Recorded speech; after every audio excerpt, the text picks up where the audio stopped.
It started with a whisper, one that slipped through the corridors of Buckingham Palace lawn, before anyone dared say it out loud. A sudden order, a quiet reshuffling of names, and then the shock no one saw coming.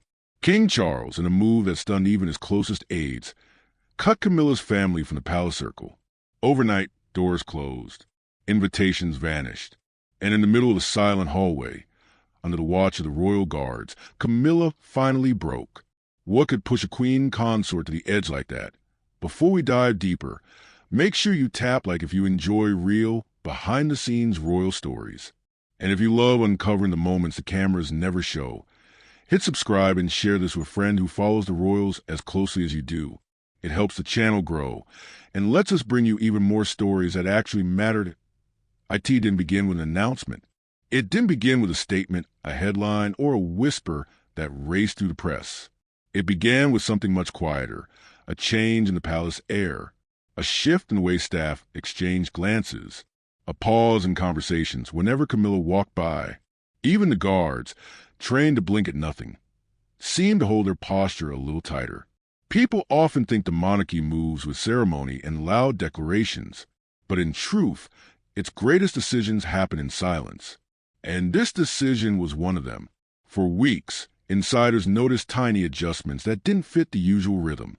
Camilla's family, who had always been granted a comfortable space inside royal circles, at garden parties, at seasonal retreats, at private dinners, suddenly found their names missing. One invitation lost in the shuffle could be ignored. Two could be blamed on oversight. But by the third week, even the palace secretaries knew something deliberate was happening. It began with a dinner, a quiet one, hosted by Charles for a small group of senior advisors. Normally, Camilla's sister or nephew might appear on the list. This time, the list was painfully short. Only senior royals, only official members. No space for extended connections, as the updated circular memo politely phrased it. A sentence so neat that it almost had the sting inside it. Camilla asked about it casually at first. Was the list shortened? She murmured to an aide. The aide hesitated. A too long hesitation, the kind that reveals everything. I believe His Majesty wanted more formal setting, ma'am. Formal, a word with many meanings in royal language, and none of them gentle. And then the changes kept coming.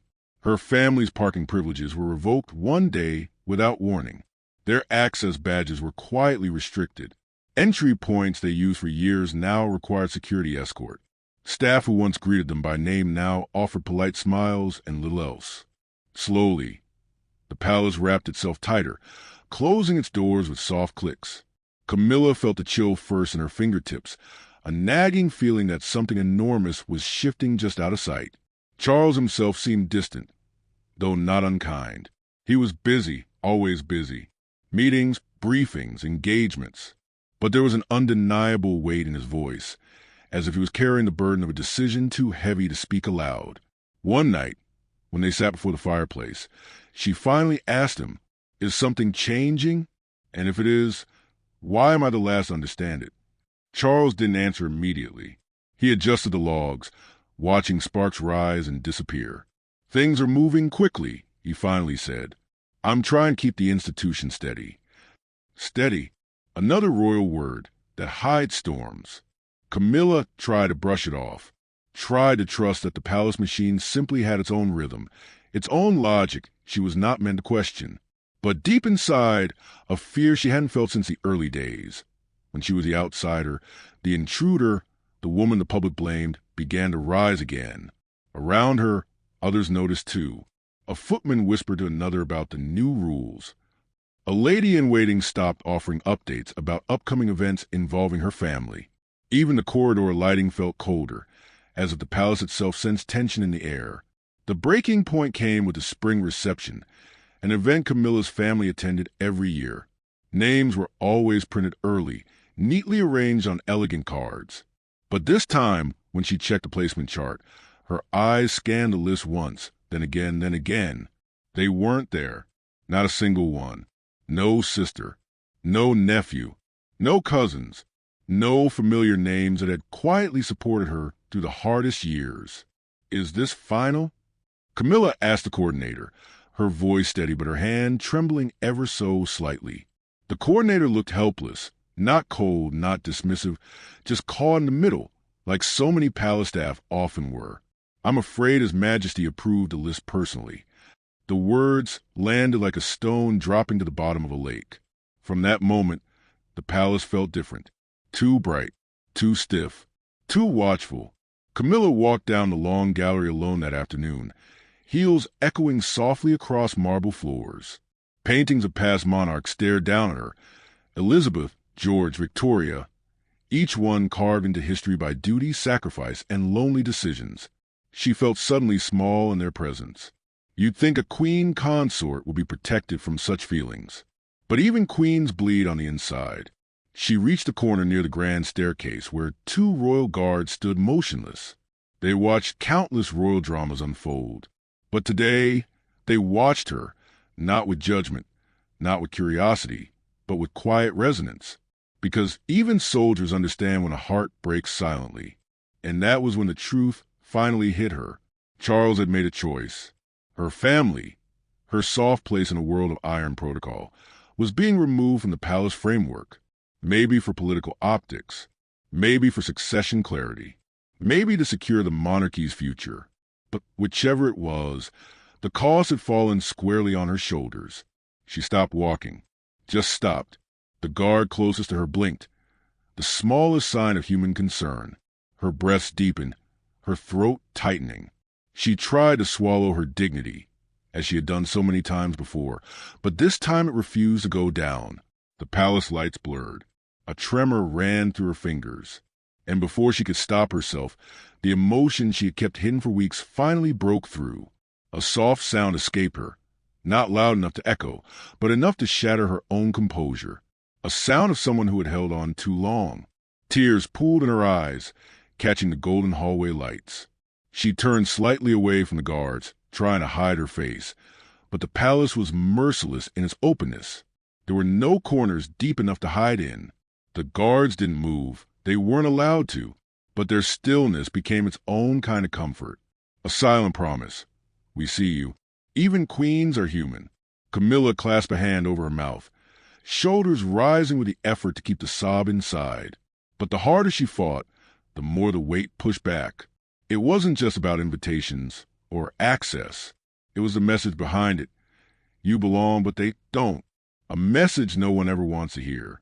And as she stood there, trembling before the immovable guards, one question burned inside her. Why didn't Charles tell her the truth himself? That question would become the spark that ignited everything that followed. The corridor that afternoon was unusually quiet, the kind of silence that feels intentional, as if the palace itself knew something was about to happen. Buckingham Palace was never truly still. There were always footsteps, murmurs, distant doors clicking open and shut. But on this day, everything felt suspended, held in place by a tension only one woman could feel completely. Camilla walked with slow, steady steps, but inside, her chest was knotted so tightly it was hard to breathe. She had just left the meeting room where staff, avoiding her gaze, delivered the news she'd been dreading. Her entire family was officially removed from internal engagements until further notice. The phrase was cold enough to sting, vague enough to drown her in uncertainty. She tried holding her composure. She tried reminding herself she was a queen consort now, a position that demanded restraint, dignity, and careful handling of emotion. But the weight pressed harder with every step she took down that endless golden hallway. How could Charles make such a decision without even discussing it with her? How could he watch her family be quietly peeled away from palace life and say nothing? The questions circled her mind like shadows, each one making the corridor seem longer, the walls narrower. The chandeliers sparkled above her, but the brilliance only sharpened the ache building behind her eyes. About halfway down the hall, she spotted the 2 royal guards stationed near the archway, the same ones who had seen her earlier tremble on the edge. Today, their presence struck her differently. They were trained to stand still, to remain detached, to watch without reacting, yet somehow their silence made her feel seen. And that was the problem. She didn't want to be seen. Not like this. Her heels slowed. Her breath quivered. Every part of her fought to keep moving forward, but her body couldn't bear the weight anymore. She stopped right in front of the guards, as if her heart had locked her in place. Her eyes stung, her throat tightened, and the words she had held inside for weeks, the fears, the embarrassment, the anger, the heartbreak, all crashed into her at once. One of the guards, standing with perfect posture, flicked his eyes ever so slightly toward her. It was barely noticeable, but it was enough.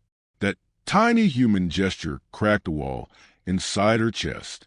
She inhaled sharply, but the breath came out broken.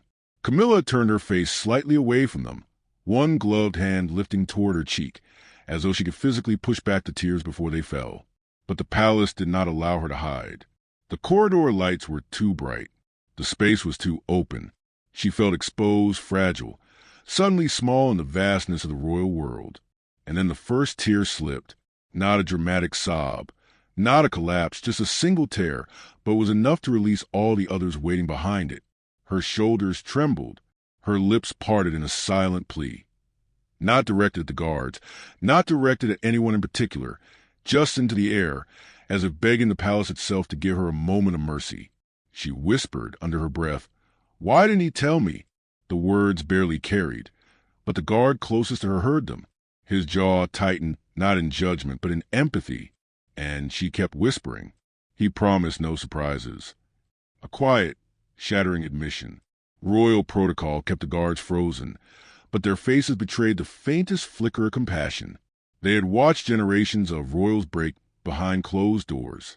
They knew the difference between ceremonial stress and a heart genuinely fracturing. Camilla reached out blindly, her fingertips brushing the edge of a console table along the wall, grounding herself. The marble was cold, solid, everything she wasn't in that moment. She steadied herself, but the trembling grew stronger. Her mind flew back to all the years she fought just to stand beside Charles. The public scrutiny, the headlines, the harsh comparisons, the endless skepticism. She weathered storms most people couldn't imagine. Through it all, she told herself that Charles was her anchor, her constant, the one person who would never blindside her again. But now she felt betrayed in a way no article or rumor had ever made her feel. Because this wasn't the public rejecting her. This was the palace reshaping itself around her without her. The sound of footsteps echoed from the far end of the corridor. Camilla stiffened, trying to pull herself together. The guards remained perfectly still, their eyes fixed forward, as if protecting her dignity by pretending they had seen nothing. But it was too late. Her face was flushed, her mascara softly blurred at the edges, her breathing uneven. Rosie Thompson, her longtime aide, hurried toward her. The moment Rosie saw Camilla's expression, she slowed, her own eyes widening. She approached gently, lowering her voice so it wouldn't carry. "Ma'am, what's happened?" Camilla shook her head once, trying to form words, but her voice cracked before any sound came out. Rosie stepped closer, not touching her. Camilla hated being touched when she was fragile, but close enough to offer presence. "Is it about the family list?" Rosie whispered. Camilla closed her eyes. A single tear slipped down her cheek. That was answer enough. Rosie exhaled softly, a breath filled with both sympathy and frustration. "You deserve to be told. You should have heard it from him." Her words echoed what Camilla had been too afraid to say aloud. Camilla finally forced a broken whisper. "Why didn't he come to me first? Why would he let me find out through staff? Through memos?" She drew in a shaking breath. "If it was for the crown, I could understand. But not like this. Not abandoned." Rosie's expression softened even further. "He isn't abandoning you, ma'am. But the way this was handled..." She stopped herself, carefully choosing a more diplomatic tone. "It wasn't right." The guards, still motionless, stood like silent witnesses to a truth no royal biographer would ever record. The monarchy's power wasn't always in crowns or titles. Sometimes its power came from its ability to wound the people inside it.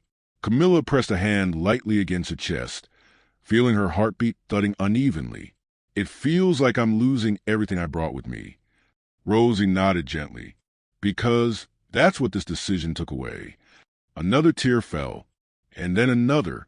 The corridor, once a symbol of prestige and heritage, suddenly felt like a long, suffocating tunnel. Camilla glanced at the guards again, and the guard's eyes softened, just barely, enough to remind her she was not completely alone. Finally, Rosie stepped in with a quiet, firm tone. "Come with me, ma'am. Let's get you somewhere private." Camilla nodded, her voice gone, her strength worn thin. As they turned to leave, the guards remained perfectly still, but behind their statuesque composure lingered a silent truth. They had never seen the Queen Consort break like this, and the ripple of this moment was only beginning. The storm inside Buckingham Palace didn't make noise. It didn't rattle windows or crack through the sky. It moved quietly, slipping through conversations, tightening the mood in every hallway, and it reached Kensington Palace faster than anyone expected. William heard it first from an aide, a subtle, cautious update delivered while he reviewed briefing papers. "There's been tension," the aide said delicately, "between their majesties." William set the papers down, sensing there was more beneath the surface. "And," he pressed. The aide hesitated. Queen Camilla was seen visibly distressed in one of the palace corridors. William's jaw tightened ever so slightly. Distress was a polite euphemism in royal language. He knew that, and if she had broken down publicly, even in front of guards, it meant something had gone terribly wrong. A moment later, Kate stepped into the room, catching the tail end of the conversation. Her eyes shifted from William to the aide, then back to William again. "What happened?" she asked calmly, though her tone carried a subtle edge of concern. William dismissed the aide and waited until the door closed. Only then did he speak. "Something's brewing between Father and Camilla," he said, "and it isn't small." Kate moved closer, folding her arms thoughtfully. "Is this about the restructuring? His decision to tighten who's part of the official circle?" William nodded, but apparently he didn't warn her, or didn't make it clear enough. Kate exhaled slowly. That would hurt anyone, even her. William looked away for a moment, thinking. He had known Camilla for decades. Their history wasn't simple, but it wasn't hostile anymore either.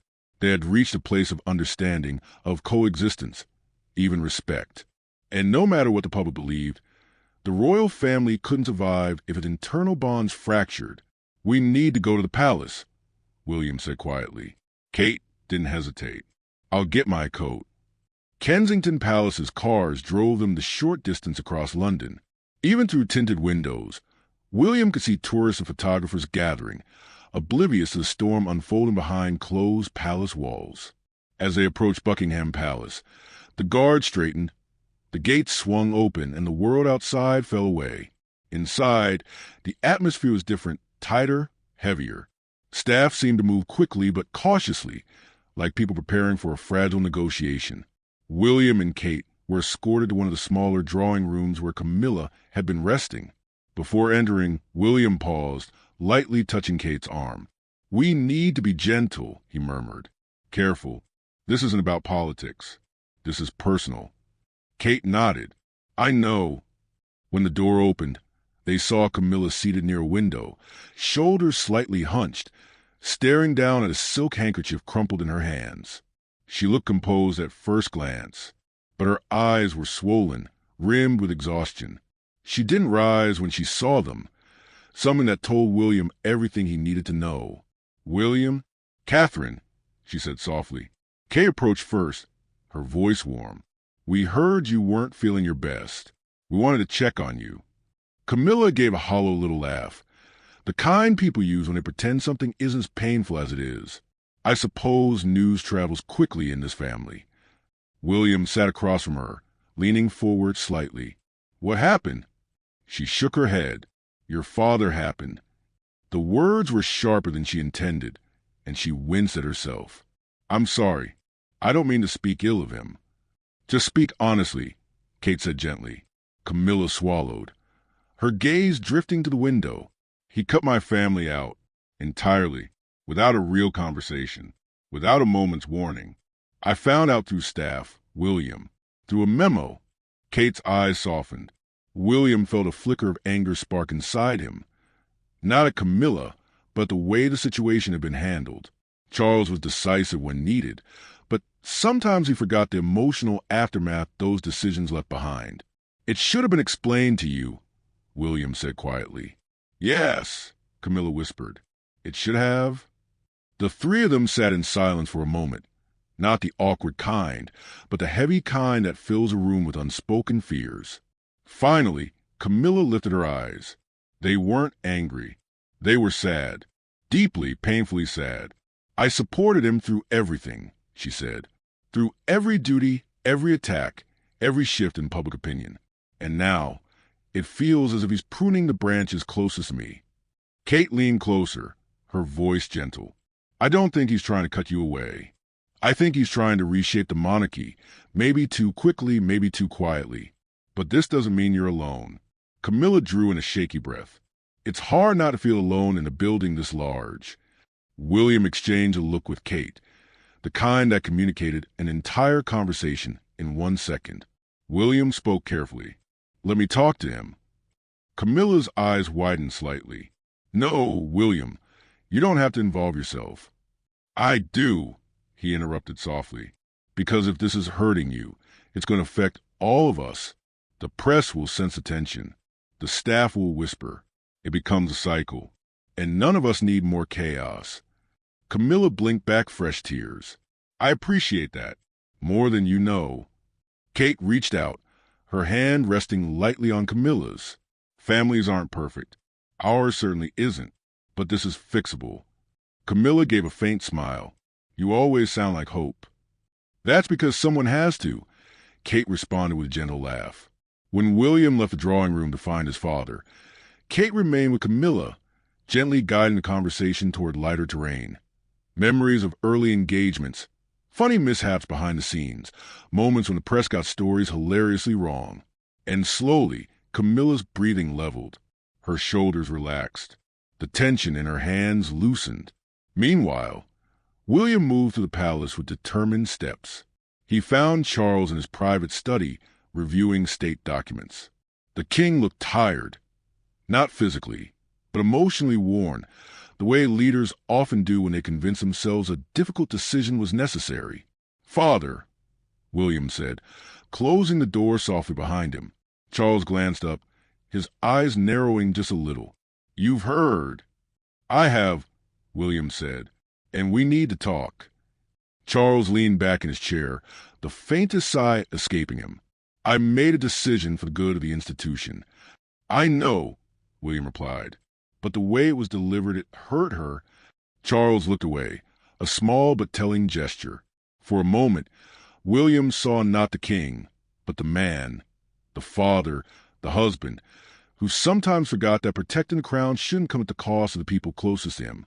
William stepped forward, his voice low. You don't need to undo the decision, he said. Just explain it to her.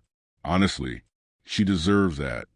Charles closed his eyes briefly, and when he opened them, something had changed, a softness, a realization, a guilt he hadn't fully acknowledged. You're right, he whispered. William nodded once. Then go to her. And so the stabilizing began, not through grand gestures or televised unity, but through quiet steps, honest conversations, and the steady presence of William and Kate. Sometimes that's what holds a monarchy together. Not crowns, not titles, but the people who quietly catch the pieces before they fall. Buckingham Palace had weathered countless storms through centuries, scandals, wars, political upheavals, painful loss. But some of its most defining moments never reached newspapers or evening broadcasts. They unfolded behind closed doors, where titles meant nothing and emotion spoke louder than protocol. And this moment was one of them. Charles walked through the palace corridors with a slow, heavy step. The same halls that once felt like home now echoed with the weight of his own choices. He had convinced himself that restructuring was necessary, that narrowing the royal circle would protect the monarchy's future. But he had completely missed the cost.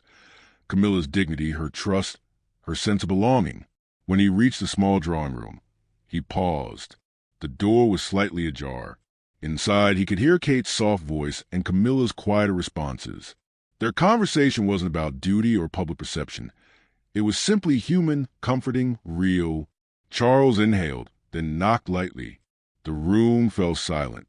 Kate rose first, offering him a kind nod. Not accusing, not cold, just quietly acknowledging the gravity of what needed to be repaired. "I'll give you both a moment," she said gently. She left with the soft glide of someone who knew exactly when her presence would help and when it would wound. Camilla didn't rise. She didn't turn away either. She just looked at Charles with eyes that held days of pain, confusion, and unspoken questions. Charles closed the door behind him. For a long beat, neither spoke. Then Charles stepped forward, his voice low and stripped of all royal layers. "I should have spoken to you first." Camilla's breath hitched, barely, but he saw it. "I should have explained what I was doing," he continued, "why I was doing it, and I should never have let you hear it from staff." Camilla blinked slowly, her gaze dropping to her hands. "You embarrassed me," she whispered. "You made me feel like an accessory, like I wasn't worthy of honesty." Charles's throat tightened. "You are worthy of far more than I've given you these past weeks." She didn't respond. The silence was heavy and honest. He moved closer. "The restructuring wasn't meant to punish your family. It was meant to simplify the framework as we move into a new era. I thought handling it quietly would avoid public confusion, but I never considered what that silence would do to you. Because you didn't think it would matter to me?" Camilla asked softly. "No," Charles said, shaking his head. "Because I was focused on the crown, not the person wearing it beside me." Her chin trembled at that. There it was, the truth bruising both of them. For a moment, they simply looked at each other. Two people who had survived life's harshest storms together, now facing one created by their own walls. Finally, Charles extended his hand. "Let me fix this," he said. "Not the decision, but the wound." Camilla stared at his hand, her expression shifting through hurt, longing, anger, and love, that complex, resilient love that had carried him across decades of scrutiny. She reached for it, their fingers intertwined. Later that evening, the four of them, Charles, Camilla, William, and Kate, met in a private sitting room. There were no reporters, no advisors, no protocol officers. Just a family trying to steady itself after a shockwave. William spoke first. "What matters now is clarity. A united understanding." Charles nodded. "I'll issue a private clarification to staff and adjust the language used in the memo. There will be no further changes involving your family, Camilla, without us discussing it first." Camilla breathed out slowly, relief laced with caution. "Thank you," Kate added softly. "And perhaps the public doesn't need to know anything changed. Not everything has to become a headline." They all agreed. But inside the room, something deeper shifted. Not just policy, not just damage control, but the foundation of how this royal family would move forward. William leaned back slightly. "This isn't just about documents. It's about trust. If we don't keep that, nothing else will hold." Everyone knew he was right, even Charles. For the first time that day, the atmosphere loosened, not into laughter or lightness, but into something steadier, something real. Hours later, as night draped over Buckingham Palace, Charles and Camilla found themselves walking the same corridor where she had broken down earlier. The guards were still stationed there, still stoic, still silent. But tonight felt different.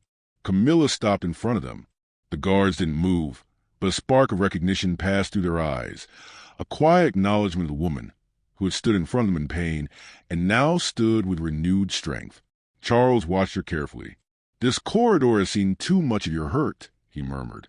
Camilla managed a faint smile, then let it also see the healing.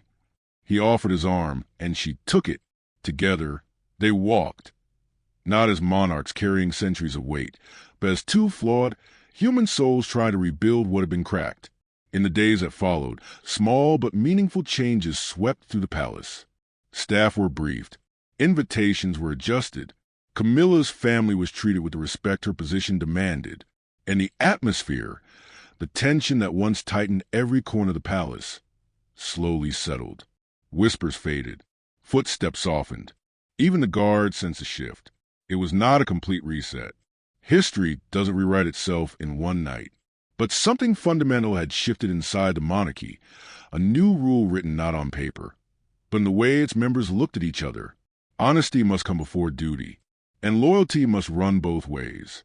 Weeks later, William and Kate visited again. They shared tea with Charles and Camilla, laughter flowing more easily than before. The storm that threatened to divide them had instead sharpened their understanding of each other. At one point, Camilla glanced at William and Kate and said quietly, "Thank you for stepping in when silence was louder than truth." Kate smiled. "Families are meant to step in." William added, "Especially ours. We don't get to choose the storms, but we do get to choose how we stand in them." Camilla's eyes glistened with gratitude, but this time no tears fell, because for the first time in weeks, she didn't feel alone. She felt seen. She felt heard. She felt protected. And above all, she felt part of the royal family not just by title, but by the very bonds that mattered most. In the end, the aftermath wasn't about scandal, power, or public displays. It was about a quiet corridor, a moment of human vulnerability, a king facing the consequence of silence, and a family choosing to rebuild where it could have fractured. And sometimes that's the most powerful kind of royal reset.